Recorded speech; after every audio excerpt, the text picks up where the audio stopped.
Tahun 2025 berlaku satu fenomena yang ikonik dalam sejarah perfilman dan animasi negara Malaysia. Filem live action Keluang Man ditayangkan serentak dengan filem Ejen Ali. Kenapa benda ni istimewa? Sebabnya Keluang Man ni bagi yang tak tahu, iaitu generasi tung tung tung tung sahur, adalah berasal daripada animasi legenda negara Malaysia yang dah lama dah, dekat 30 tahun juga, iaitu Keluang Man yang disiarkan dari tahun 1998 sampai 2005. Dan Ejen Ali pula adalah siri animasi yang boleh kata barulah, yang masih berterusan gagah sampai sekarang dan mendapat kutipan filem antara yang paling tinggi dalam sejarah perfilman Malaysia, apatah lagi dalam sejarah filem animasi Malaysia. Ejen Ali ni dia mula disiarkan 20 tahun selepas Keluang Man. Dia macam atuk dengan cucu beraksi serentak.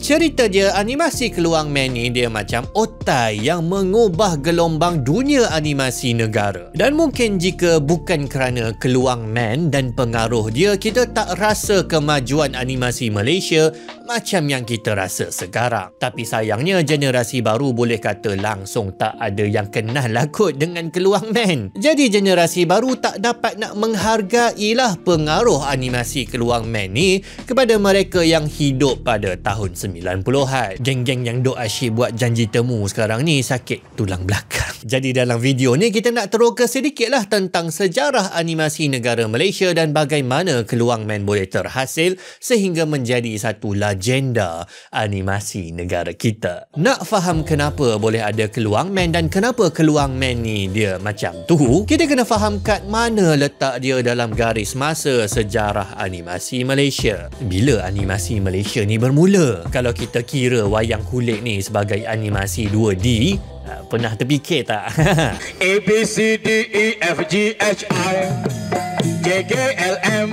Kiranya animasi dekat tanah Melayu ni dah ada lama dah lah. Wayang kulit ni lah yang paling legend. Cuma wayang kulit ni dia real time lah, dia berlaku di masa yang sebenar. Animasi ni pula kalau kita anggap dia mestilah satu siri gambar-gambar statik yang dimainkan dengan kadar yang laju, maka yang ni berlaku barulah dalam sejarah negara ni. Dia dimulakan oleh British di Malaya pada tahun 1946. British ni dia nak buat dokumentari pasal kempen perang diorang dekat Burma. Dalam dokumentari tu ada animasi. Jadi diorang buat satu studio dekat Kuala Lumpur bernama Malayan Film Unit. Malayan Film Unit ni kemudian jadi filem negara Malaysia dan diorang nak buat satu projek besar, satu filem animasi pertama negara Malaysia, Hikayat Sang Kancil.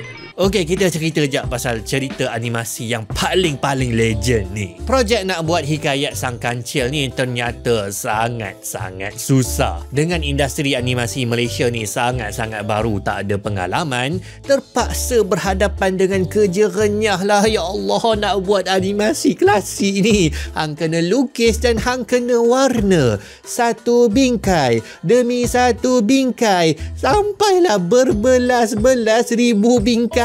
Projek ni dibuat pada 1961 dan kemudian siap pada tahun 1978. Korang bayangkan 17 tahun nak buat animasi berapa minit? Sejam, 2 jam? Tak, 11 minit. Lagi lama daripada tempoh nak buat GTA 6. Kalau betul lah GTA 6 tu akan siap sebelum Perang Dunia Ketiga. Hikayat Sang Kancil adalah pertama kali cerita rakyat Malaysia dianimasikan. Versi yang tak ada PTSD aku. Tak apa point tu kita skip. Dan projek tu juga adalah perintis awal yang kemudian melahirkan dan melatih juru animasi negara kita. Sampailah tahun 1964, Malaysia sebenarnya tak ada siri animasi TV kita sendiri. Selama ni TV kita cuma beli kartun daripada Jepun dengan Amerika. Dan kita tahu nilai-nilai yang kartun-kartun luar ni duk tayang dekat budak-budak kita ni adalah banyak yang tak sesuai dengan nilai kebudayaan dan norma kita. Aku duk ingat lagi kartun Amerika ni punyalah asyik cerita pasal nak pergi prom. Budaya sekolah apa ni? Dan nilai asing daripada anime pula. Tak apa, kita skip point ni. Dulu bukannya ada Durio Plus, jadi apa yang ditayanglah kepada kanak-kanak daripada skrin TV ni memang sangat-sangat merisaukan. Oh, kalau anda mak ayah yang belum dapatkan Durio Plus, anda kena dapatkan, boleh klik link pada pautan yang disediakan. Jadi solusi kepada masalah ni adalah kerajaan Malaysia di bawah Tun Dr. Mahathir Mohamad pada ketika itu buat keputusan nak galakkan penghasilan siri animasi tempatan kita sendiri. RTM saluran TV milik kerajaan tawar sampai $12,000 untuk beli satu episod siri animasi keluaran tempatan. Dengar macam banyak, sebenarnya taklah banyak. Satu episod anime One Piece contohnya boleh telan sampai $100,000. Itu kos kalau dia nak jual, mestilah dia nak buat untung kan, dia tak naklah setakat $100,000. Tapi daripada imbuhan ni adalah beberapa syarikat tempatan yang tawar diri untuk menjual siri-siri animasi keluaran mereka. Banyak syarikat ni yang memang tak ada pengalaman buat animasi, cuma nakkan duit tu je, jadi banyak yang gagal. Banyak animasi yang dijual tapi kualiti diorang dibuat cuma sebab nak kejar untung setakat yang boleh dapat. Tapi ada beberapa CD animasi yang dihasilkan yang ternyata membawa perubahan besar. Usop Sontorian, anak-anak sidik dan hero video kita, Keluang Man. Generasi baru tak dapat nak rasalah betapa fenomenanya Keluang Man waktu dia mula-mula ditayang. Satunya lagu dia punya melekat lah sampai satu Malaysia nyanyi bang. Sampai sekarang duk bertempik lagi ke otak aku, keluar lah dah 20 tahun dah. Apa bukti Keluang Man ni dia jadi satu fenomena? Korang tengok dekat berapa banyak episod dia buat. 144 episod dalam 7 musim. Banyak weh, nak kata penerimaan yang bagus lah. Cumanya Keluang Man ni bukanlah siri animasi dengan episod yang paling banyak. Cuba teka animasi Malaysia mana yang ada episod yang paling banyak. Ya, Upin Ipin. Dekat 300 lebih episod dah, tak besar-besar lagi budak botak diorang ni. Cumanya banyaknya episod-episod Keluang Man ni dengan setiap musim dikeluarkan dengan sangat cepat, lebih kurang satu musim 1 tahun. Kalau lawan One Man keluar gerak macam ni, berlaku dengan kelemahan dan kekurangan lah. Keluang Man adalah antara animasi Malaysia yang paling awal menerapkan elemen 3D di dalam animasi 2D. 3D ni digunakan bila nak tunjuk latar belakang, waktu nak tunjuk bangunan, bandar, kadang-kadang babak bertarung pun 3D juga. Ini memang mengagumkan lah waktu kita budak-budak pertama kali tengok kan. Fuyo, animasi Malaysia ada 3D. Sebab pertama kali manusia zaman tu tengok animasi 3D ni adalah dalam filem Toy Story. Cumanya tak berapa lama penonton mula perasan lah adegan 3D dia ni diulang-ulang-ulang. Bangunan asyik tunjuk video yang sama. Zoom in, zoom out, pusing-pusing pun yang sama. Saya taklah tengok semua 144 episod tu, tapi nak buat research, nak buat video ni, saya tengoklah beberapa dalam belasan juga, dan memang nampaklah corak berulang-ulang tu. Ini sebenarnya bukanlah salah penerbit ataupun pengarah sangat. Waktu tu, waktu hujung tahun 90-an, berlaku kegawatan ekonomi teruk. RTM terpaksa potong harga sampai 15% tawaran kepada company animasi. Seluruh industri jadi kalut, terpaksa buang pekerja, dan ramai yang dibuang tu diorang dah tak masuk dah dalam industri.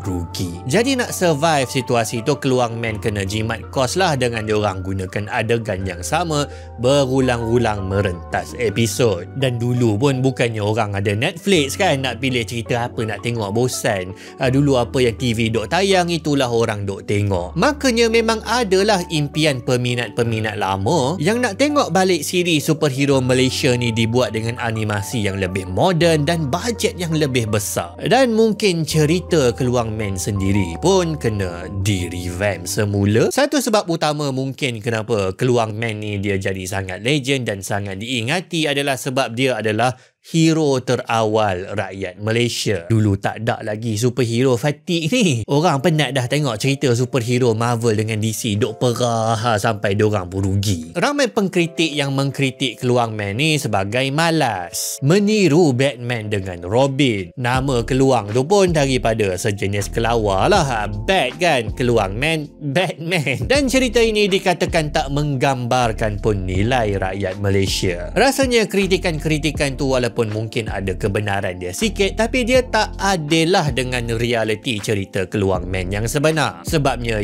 asal usul konsep Keluang Man ni mungkin berunsur, mungkin datang daripada parodi ataupun ambil inspirasi, tapi dia bukan tiru. Meniru ni macam Disney Lion King tiru Kimba the White Lion. Sebiji-sebiji jalan cerita dia tiru Atau cerita Rise of the Black Bat tiru cerita Batman. Cerita apa ni? Keluang Man ni berbeza sepenuhnya dengan watak Batman. Kostum pun beza, latar belakang sangat-sangat berbeza. Burhan watak utama Keluang Man ni dia miskin dan dia gila. Bruce Wayne ni pula orang kaya yang bukannya nak guna kekayaan dia untuk memulihkan ekonomi setempat lalu mengurangkan kadar jenayah. Этот человек своими миллиардами может Готэм так преобразить социальными программами. За эти деньги можно искоренить преступность напрочь.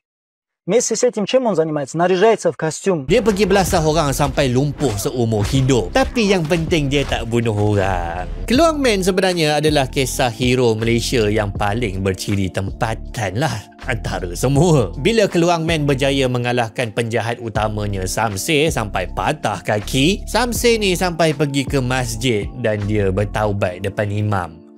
Batman ada. Bagaimanapun, ciri yang paling menggambarkan identiti unik Keluang Man ni adalah desain watak yang menggunakan strok kartun Melayu. Dan poin ni kontroversi, dia boleh buat gaduh dalam kalangan peminat animasi Malaysia. Desain Keluang Man menggunakan strok ataupun style yang dipopularkan oleh majalah popular tanah air yang kelakar macam Apo, Ujang, Gila-Gila. Rupa watak-watak dalam majalah-majalah komedi Malaysia ni dianggap unik lah, membentuk identiti grafik Malaysia yang berbeza dengan strok anime dan berbeza dengan strok kartun Amerika. Cumanya kontroversinya adalah adakah ini memang strok unik Malaysia, yang mana kalau kita nak buat animasi Malaysia yang betul-betul menggambarkan identiti unik kita, kita kena guna gaya strok dan style yang macam ni. Cerita dia, animasi moden Malaysia yang popular, yang hebat-hebat sekarang ni, mereka menggunakan strok ataupun style design yang dianggap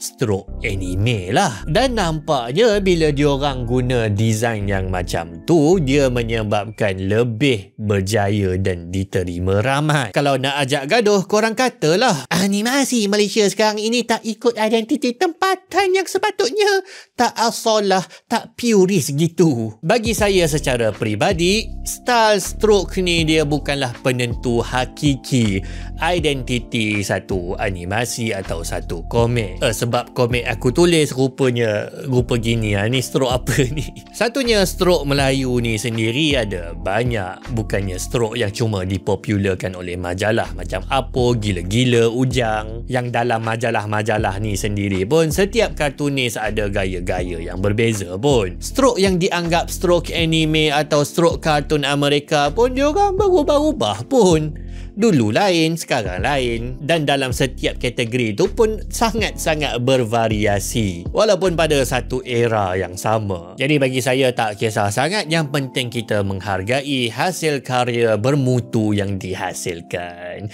Jadi itulah dia sedikit sebanyak penerokan kita kepada kartun Keluang Man dan juga letak sejarahnya di dalam garis masa animasi Malaysia. Saya harap dia bermanfaatlah, kerana saya memang agak minat dengan topik ini. Apa pandangan anda? Tulis dalam bahagian komen. Kita jumpa lagi dalam video yang akan datang. Assalamualaikum.